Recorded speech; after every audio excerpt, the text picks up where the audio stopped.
अस्सलाम वालेकुम। Webinar international और साथ में यूनिवर्सिटी टाइम प्रोग्राम में शाकिर अली आपसे मुखातिब। हमारे साथ यहाँ पर मौजूद हैं सर प्रोफेसर डॉक्टर रुखसार अहमद साहब, शहीद ज़ुल्फ़िकार अली भुट्टो लॉ यूनिवर्सिटी, और आप साथ में HEC के इस वक्त रिसोर्स पर्सन भी हैं और मेरिटोरियस भी हैं। साथ में हमें अभी ज्वाइन किया है सर सज्जाद हैदर खान साहब ने। बेलारूस से आप एक्सलेंसी हैं और एम्बेसडर हैं इस वक्त बेलारूस के। दोनों मुअज़्ज़िज़ीन को अस्सलाम वालेकुम। अच्छा डॉक्टर साहब, हम आपकी जाने बढ़ेंगे। पहला सवाल तो ये आ रहा है कि जो कोलैबोरेशन होती है यूनिवर्सिटी की, वो उसका तरीक़ेकार क्या होता है? अगर मिसाल हम अपनी यूनिवर्सिटी से बैरून मुल्क की यूनिवर्सिटी में अगर चाहते हैं कोलैबोरेशन हो, तो वो क्या तरीक़ेकार होता है? पहले तो अस्सलाम वालेकुम शाकिर साहब आपको भी और सज्जाद हैदर खान साहब आपको भी। और शाकिर साहब, मैं शुक्रिया अदा करूँगा कि आपने मुझे इनवाइट किया और आपके यूनिवर्सिटी टाइम चैनल के प्लेटफॉर्म से मैं एम्बेसडर बेलारूस सज्जाद हैदर खान साहब का को भी वेलकम करता हूँ कि उन्होंने टाइम निकाला और वक्त दिया। जहाँ तक कोलैबोरेशन का आपका क्वेश्चन था कि होता ये है कि मैं जिस तरह से हायर एजुकेशन कमीशन का रिसोर्स पर्सन भी हूँ और जिस यूनिवर्सिटी में इस वक्त सर्व कर रहा हूँ, वो यूनिवर्सिटी हमारी पहले मैं सिंध मदरसतुल इस्लाम यूनिवर्सिटी के साथ था, जो कायद आज़म मोहम्मद अली जिन्ना साहब का मादर इल्मी भी है। पहले वो स्कूल था, फिर हमने उसको कॉलेज, फिर उसके बाद यूनिवर्सिटी का उसको हमने स्टेटस दिलवाया। तो वो वहाँ पर मैं चूँकि I am one of the co-founder there, तो उसमें हमने बिज़नेस एडमिनिस्ट्रेशन की फैकल्टी बनाई, मीडिया साइंस की फैकल्टी बनाई। तो फिर हमने वहाँ से कोलैबोरेशन के लिए यूके की यूनिवर्सिटीज़ के साथ MOU साइन किया। यूनिवर्सिटी और जैसे पाकिस्तान में यूनिवर्सिटी हैं, और अगर हम बेलारूस के हवाले से बात करें तो जो पाकिस्तान की यूनिवर्सिटीज़ की अगर कोई एक्सपर्टीज़ है, स्पेशलाइज़ेशन है, फॉर इंस्टेंस के I am talking about the my university, and my university is a law specialised university which is Shaheed Zulfikar Ali Bhutto university of law. तो अब पूरे एशिया में we are the only university in law discipline. तो इसी तरीके से अगर फर्ज कर ले बेलारूस में कोई यूनिवर्सिटी है, उसकी कोई एक्सपर्टीज है, स्पेशलाइजेशन है इन बिजनेस एडमिनिस्ट्रेशन और in other sciences, social sciences, तो यहाँ की यूनिवर्सिटीज जाती हैं, वहाँ की यूनिवर्सिटी के साथ एक MOU साइन करती हैं, मेमोरेंडम ऑफ अंडरस्टैंडिंग, जिसमें होता ही है नॉर्मली वो 3 एरियाज को कवर करते हैं: student, faculty and research. Student में ये होता है कि स्टूडेंट एक्सचेंज प्रोग्राम ये होता है कि हमारे स्टूडेंट वहाँ जाएं या वहाँ के स्टूडेंट, और वो डिफरेंट किस्म के MOU होते हैं कि जिसमें ये होता है कि कुछ अरसे स्टूडेंट यहाँ पढ़ें, कुछ अरसे वहाँ पढ़ें, ज्वाइंट डिग्री भी प्रोग्राम भी होता है, तो स्टूडेंट के हवाले से होता है। और जो फैकल्टी है, फैकल्टी में चूंकि टीचर्स जो होते हैं वो वहाँ के यहाँ आए हफ्ते के लिए, 3 दिन के लिए, 2 दिन के लिए, या वेबिनार पर, या जो हमारी डिस्टेंस लर्निंग है उसके हवाले से, तो वो लेक्चरर जो है, प्रोफेसर जो हैं, वो अपने लेक्चर देते हैं और वहाँ के स्टूडेंट्स भी उससे फैसिलिटेट होते हैं, यहाँ के भी हमारे स्टूडेंट्स भी जो है उससे लर्निंग होती है उनको। ये हो सकता है। और तीसरा जो है वो रिसर्च एक्सचेंज है, रिसर्च कोलैबोरेशन है। जिस तरह से मैंने डिफरेंट यूनिवर्सिटीज़ में गया हूँ, मैं यूके में स्कॉटलैंड जब गया तो मैंने वहाँ उसको यूनिवर्सिटी ऑफ एडनबरा के साथ किया, और इस जो स्कॉटलैंड में दूसरी यूनिवर्सिटी है, यूनिवर्सिटी ऑफ ग्लासगो, और मलेशिया के जैसे यूनिवर्सिटी ऑफ मलाया है, और इन अदर यूनिवर्सिटीज़। तो एक दुबई में कैनेडियन यूनिवर्सिटी ऑफ दुबई है, CUD, तो उनके साथ रिसर्च कोलैबोरेशन की। तो इस तरह की चीज़ें होती हैं जो MOU साइन अक्सर हुआ करते हैं। जी। बिल्कुल। अच्छा सर, हमारे साथ मौजूद है एक्सीलेंसी एम्बेसडर साहब हमारे साथ मौजूद हैं बेलारूस से। अच्छा सर, हम ये मालूम करना चाहेंगे कि इस वक्त जो बेलारूस में यूनिवर्सिटियां हैं, तो वहाँ उनका क्या तरीक़ेकार है? किस तरह एडमिशन्स होते हैं? पाकिस्तान से या दूसरे ममालिक से किस तरह के एडमिशन्स लेते हैं? उसमें जो हमारे एम्बेसडर साहिबान वो किस तरह उनकी हेल्प करते हैं? हम चाहेंगे इसको रोशनी डालें। जी, बिस्मिल्लाहिर्रहमानिर्रहीम। थैंक यू वेरी मच जी, आपने मौका दिया, और डॉक्टर रुखसार साहब, thank you very much for being on the platform.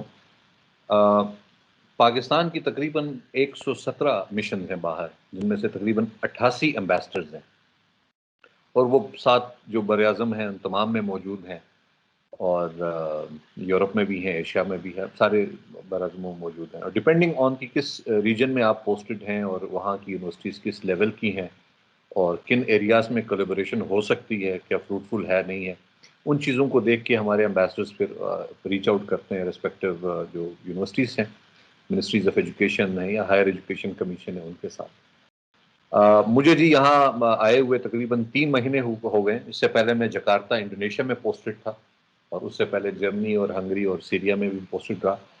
तो पिछले 3 महीनों में फिर हमने यहाँ पे अपनी एजुकेशनल कोलैबोरेशन के मामले पे भी बातचीत हमने स्टार्ट कर ली है जी। ए वीक एगो हमारी मुलाकात हुई थी, रेक्टर नेशनल यहाँ के हैं university of state technological university, उनके रेक्टर और उनके सारे अमले से, वाइस रेक्टर साहब भी मौजूद थे, हेड ऑफ एडमिशन्स भी थी, इंटरनेशनल जो रिलेशंस हैं उनको लुक आफ्टर करने वाले वो भी मौजूद थे। अब इस यूनिवर्सिटी की पाकिस्तान के 3 यूनिवर्सिटीज़ के साथ एमओयू ऑलरेडी साइन है 2016 से, जिनमें से नस्ट है इस्लामाबाद में, national university of modern languages है इस्लामाबाद में, और कायद-ए-आज़म यूनिवर्सिटी है इस्लामाबाद में। जो जहाँ तक मैंने अपना पर्सनल मेरा एक्सपीरियंस है कि एमओयू साइन करने की हद तक तो यूनिवर्सिटीज़ पेश होते हैं, उसके बाद वो अंग्रेजी में मुहावरा है ना, दी टेस्ट ऑफ जो केक है, वो पुडिंग जो है वो इज इन द ईटिंग। वो खाने के बाद भी उसका टेस्ट आपको आएगा कि जी एक्चुअल में हुआ क्या। जी। राइट। तो हमने जाहिर है वो रेक्टर साहब से मुलाकात थी, तो उससे पहले हमने अपने एमओयूज भी निकाल लिए और चेक किया हमने इसमें हुआ क्या आखिर इस 5 सालों में, किस हद तक हम आगे बढ़े हैं एमओयू साइन करने के बाद। तो ये हमें पता चला कि जी मीटिंग एक दफ़ा हुई है, यहाँ से रेक्टर्स के एक डेलीगेशन पाकिस्तान चले गए, पाकिस्तान से रेक्टर्स का एक डेलीगेशन बेलारूस आया, वो प्राइम मिनिस्टर साहब का विजिट था, उसके कॉन्टेक्स्ट में वो फॉलोअप के तौर पे वो चला। लेकिन as such physically movement of teachers कहें, फैकल्टी कहें, या जॉइंट रिसर्च कहें, या जो आपने आइडेंटिफाई एक्सचेंज ऑफ स्टूडेंट्स कहें, उसमें कोई पेशरफ्त हमें नज़र नहीं आई। अलबत्ता कुछ स्टूडेंट्स ने यहाँ पे दाखिला ज़रूर लिया, वो और यूनिवर्सिटीज़ हैं, मेडिकल यूनिवर्सिटी है मोगलर में और विक्टिप्स में, लेकिन इस पर्टिकुलर यूनिवर्सिटी के साथ कोई ऐसा कोई मीनिंगफुल टाइप की कोई कोलैबोरेशन फर्दर आगे नहीं बढ़ी। तो हमने फिर रेक्टर साहब से ये हमने प्रपोज किया कि बजाय इसके कि आप बहुत लंबे चक्रों में पढ़ें, कि जिसमें आप डबल डिग्री प्रोग्राम हो, और उन चीज़ों में ज़ाहिर है आपको हायर एजुकेशन कमीशन की तरफ से भी फर्दर अप्रूवल्स चाहिए कि जी वो डिग्री कंपैटिबल है नहीं है, एजुकेशन क्वालिटी सही है नहीं है, वो सारी चीज़ें। तो एटलीस्ट शॉर्ट टर्म एंगेजमेंट्स हम कर सकें, जिनमें से फॉर एग्जाम्पल कोई समर स्कूल यहाँ पे हो रहा हो, कि जिसमें यूनिवर्सिटी का एक डेलीगेशन 2 हफ्ते के लिए आ जाए स्टूडेंट्स का, 1 हफ्ता कोई लेक्चर वेक्चर क्रॉस कल्चरल कम्युनिकेशन पे बातचीत हो, 1 हफ्ता घूमे फिरें, वो पूरा मुल्क देखें, क्योंकि travelling itself is a big education. Doctor साहब स्कॉटलैंड का जिक्र कर रहे हैं, मलेशिया का जिक्र कर रहे हैं, जब आप किसी दूसरी यूनिवर्सिटी में जाते हैं, आप उनकी बेस्ट प्रैक्टिसेस को देखते हैं, वापस आके वो आप अडॉप्ट करते हैं, जो कि यकीनन डॉक्टर साहब अभी ज़ैबिस में करने के लिए आप ख्वाह हैं। जो चीज़ आपने मलेशिया की यूनिवर्सिटी में देखी होगी या आपने देखा हो उसमें स्कॉटलैंड में, वो अब आप चाहते हैं कि ज़ैबिस के साथ हो। Zabis being one of the best universities, I can only assure you कि the Embassy of Pakistan in Belarus, we would be at the forefront. अगर आपकी तरफ से कोई proposal हमें आता है MOU के लिए, तो we will hold relevant जो stakeholders हैं उनके साथ हम मीटिंग करेंगे, और उनको ड्राफ्ट आप लोगों की तरफ से जो आएगा वो हम उनको पेश करेंगे और उसको परसू करेंगे, and we would like to see the light at the end of the tunnel. और सही। उस प्रोसेस में हम बिल्कुल आपका भरपूर साथ देंगे। तो ये मुख्तसरन मैं आपको यही बताऊंगा कि जी इस वक्त तक हमारे कोई यहाँ के 4 यूनिवर्सिटीज़ हैं जिनके पाकिस्तान के मुख्तलिफ यूनिवर्सिटीज़ के साथ MOU साइन हुए हुए हैं पिछले 4-5 सालों से इम्प्लीमेंटेशन का। तो हमारी 2 हफ्ते की पहले की जो मुलाकात में आपको जिक्र कर रहा था, उसके बाद we have just received yesterday उनकी तरफ से प्रपोजल, क्योंकि हमने उनको कहा कि जी आप हमें 2 हफ्ते का समर स्कूल मुरतब करके बताएं कि जी समर्स में आप 2 हफ्ते करा, क्योंकि सर्दियों में यहाँ आना भी एक बड़ा मुश्किल काम है हमारे स्टूडेंट्स के लिए। तो -18-20 डिग्री टेम्परेचर में अनलेस कि आप बहुत ही डिटर्मिन्ड हो, तो वो सर्दियों में, तो समर्स के जो 4 महीने हैं एटलीस्ट उसमें आप 15 दिन का 20 दिन का को टूर बना लेते हैं यूनिवर्सिटी लेवल पे, और वो आएँ यहाँ पे समर स्कूल अटेंड करें, यूनिवर्सिटी का माहौल देखें, आगे आपने यहाँ पे पढ़ना है उसका फैसला किया जा सकता है। और ये एक हमने प्रोसेस शुरू किया है। अभी हमें अल्हम्दुलिल्लाह 4 उनकी तरफ से प्रपोजल्स रिसीव हुई हैं, उनमें से एक यही है। दूसरा उन्होंने कहा कि जी 2+2 का जो फॉर्मूला है वो कर लिया जाए कि 2 साल वो पाकिस्तान में पढ़ें, उसके बाद आखिर के 2 साल आके यहाँ पे पढ़ें। जहाँ तक मेरा अंदाज़ा है कि इस काम को करने के लिए हायर एजुकेशन कमीशन की अप्रूवल और वो एक डिटेल प्रोसेस है, वो करना होगा। वो उन्होंने प्रपोज किया है जी। तीसरा हमने कहा था कि जी ऑनलाइन वर्चुअल मीटिंग करें आप पाकिस्तानी रेक्टर्स के साथ, ताकि जब मिलना शुरू होंगे, जैसे आज हम मुलाकात कर रहे हैं, बातों बातों में काफ़ी चीज़ें डिस्कस होंगी और कुछ चीज़ें ऐसी होंगी जिसको हम आगे फॉलोअप के लिए लेके चल सकते हैं। तो वो उन्होंने ऑलरेडी प्रपोज कर दिया जी, अप्रैल मई के महीने में ऑनलाइन वर्चुअल मीटिंग। और ये एक यूनिवर्सिटी की मैं बात कर रहा हूँ, state technological university of Minsk. और ये है जी मुख्तसर सी मेरी तरफ से। अगर अब मज़ीद आपकी कोई क्वेरीज़ हैं तो हम ज़ाहिर है वो देखने के लिए तैयार हैं। आपकी यूनिवर्सिटी क्योंकि प्योरली लॉ से रिलेटेड है, तो यहाँ पे 53 यूनिवर्सिटीज़ हैं टोटल बेलारूस में, और 53 यूनिवर्सिटीज़ में से looking at the information 51 universities हैं, जिसमें से 42 यूनिवर्सिटीज़ जो हैं वो स्टेट ओन्ड है और 9 यूनिवर्सिटीज़ जो हैं वो प्राइवेट उसकी ओनरशिप है। और 21 इंस्टीट्यूशंस ऐसे हैं जो कि मिनिस्ट्री ऑफ एजुकेशन के अंडर है। तो यहाँ पे पाकिस्तान में तो सारी जो एजुकेशन है, हायर एजुकेशन कमीशन है, यहाँ पे इनके मुख्तलिफ फैक्टर्स हैं। फॉर एग्जांपल 4 यूनिवर्सिटीज़ जो हैं वो ministry of agriculture and food के अंडर है, जिस तरह से मिनिस्ट्री ऑफ हेल्थ के अंडर भी यूनिवर्सिटी है, मिनिस्ट्री ऑफ कल्चर के अंडर भी यूनिवर्सिटी है। तो इस तरह से टोटल मिला के जी 51 यहाँ पे हायर एजुकेशन इंस्टीट्यूशन है। बेलारूस एक छोटा सा मुल्क है, आपके कराची से तकरीबन आधा ही समझ लें, 9.4 मिलियन की आबादी है। लेकिन अच्छी बात यह है कि यहाँ पे हायर एजुकेशन जो है बहुत हाई क्लास की एजुकेशन यहाँ पे अवेलेबल है। और ह्यूमन डेवलपमेंट इंडेक्स जो दुनिया का एक इंडेक्स है जिसमें आपकी कैपेसिटी ऑफ पीपल को जहन में रख के मुरतब होता है, उसके मुताबिक बेलारूस जो है 52 पे फॉल करता है, जबकि पाकिस्तान अनफॉर्चुनेटली हम कोई 100 के बाद कहीं किसी नंबर पे हमारी बारी आती है। तो इसलिए इनकी एजुकेशन की क्वालिटी बहुत बेहतर है। ह्यूमन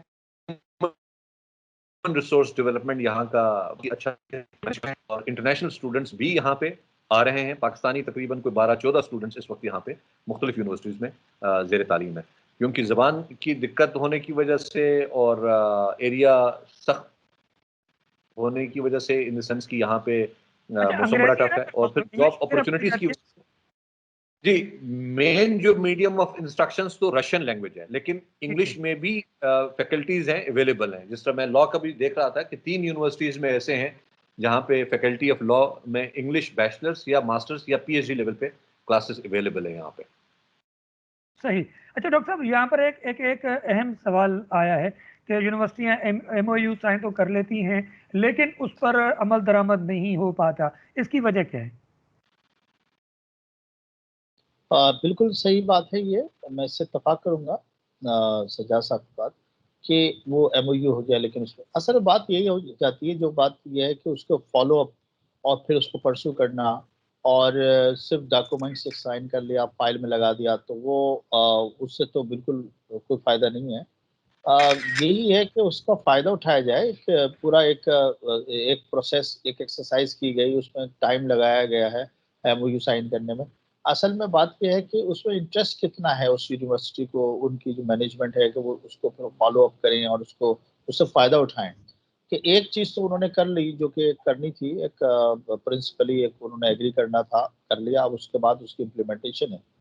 अब बात यही है कि हम लोग वही है ना कि हम प्लान बहुत करते हैं, लेकिन उस पे एग्जीक्यूट करना या उसको उस पर अमल करना, असल चीज तो अमल करने से उसका फायदा होगा। तो मैं यही कहूंगा कि अब जैसे हम कोशिश कर रहे हैं, अब सारी चीजें हमारी हैं, तो उस पे हम कर रहे हैं कि इस तरह से कोई चीजें हों जिसका फायदा हो सके। ना कि ये सिर्फ ये कि एक गिनती गिनाने के लिए या पेपर्स पे बताने के लिए कि हमारे ये एमओयू साइन हैं, तो उसका कोई फायदा नहीं होगा। मैं यहाँ पर थोड़ी सी एक और थोड़ा सा एक क्लियरिटी में चाहूंगा मैं करूं कि मैं जिस यूनिवर्सिटी को रिप्रेजेंट कर रहा हूँ या मैं जिस यूनिवर्सिटी के साथ एसोसिएटेड हूँ, लॉ यूनिवर्सिटी, उसका नाम जो है ना पूरा है Shaheed Zulfikar Ali Bhutto university of law. अच्छा, एक और इससे पहले ये हमने 2015 में हमने इसका ऑपरेशन शुरू किया है और 2013 में हमने इसको चार्टर लिया था। लेकिन मेरे ख्याल में 2000 से भी पहले बल्कि 90s में चार्टर लिया था ज़ैबिस्ट ने, Shaheed Zulfikar Ali Bhutto institute of science and technology, SZABIST, जो मोहतरमा बेनज़ीर साहिबा जो थी उनके वो उसकी ओनरशिप थी। फिर बाद में उनकी शहादत के बाद जो है वो फिर उन्हीं के ख़ानदान उसको देख रहा है, उनकी शायद बेटी हैं बख्तावर, वो देख रही हैं। ये जो हमारी यूनिवर्सिटी है इसका नाम भी है तो उससे बहुत मिलता-जुलता ज़ैबिस्ट से, Shaheed Zulfikar Ali Bhutto university of law, जिसको हम ज़ैबुल कह देते हैं, ज़ैबुल, चूँकि यूनिवर्सिटी ऑफ लॉ आ रहा है। तो ये इसमें और उसमें फ़र्क ये है कि वो एक प्राइवेट सेक्टर में है ज़ैबिस्ट, और ज़ैबुल जो है वो एक गवर्नमेंट सेक्टर यूनिवर्सिटी है, जो सिंध गवर्नमेंट ने बनाई है, और सिंध गवर्नमेंट से इसकी असेंबली से इसका चार्टर्ड पास हुआ as a government owned university. और इसका जो स्टेटस है वो यूनिवर्सिटी वाला है, यानी इंस्टीट्यूट ऑफ अच्छा ना, हायर एजुकेशन में दो तरह की इंस्टीट्यूट होते हैं। एक इंस्टीट्यूट होता है हायर एजुकेशन, एक होता है यूनिवर्सिटी। तो हमें जो चार्टर्ड मिला वो यूनिवर्सिटी का मिला है, और चूंकि लॉ की यूनिवर्सिटी तो यूनिवर्सिटी ऑफ लॉ, तो हम इसीलिए ज़ैबुल कहते हैं। तो यहाँ पर मैं सिर्फ ये कहूँगा कि जैसे लॉ में अभी सज्जाद साहब ने फरमाया कि वहाँ पर जो है वो असल में लॉ का जो होता है ना वो हर यूनिवर्सिटी में कहीं न कहीं जहाँ डिपार्टमेंट होता है, कहीं फैकल्टी होती है, और दुनिया भर में ऐसा ही होता है कि स्पेशलाइज़्ड यूनिवर्सिटी तो नहीं होती लॉ की, लेकिन किसी भी जनरल यूनिवर्सिटी में एक डिपार्टमेंट के तौर पर या एक फैकल्टी के तौर पर लॉ का वहाँ पे एजुकेशन दी जा रही होती है।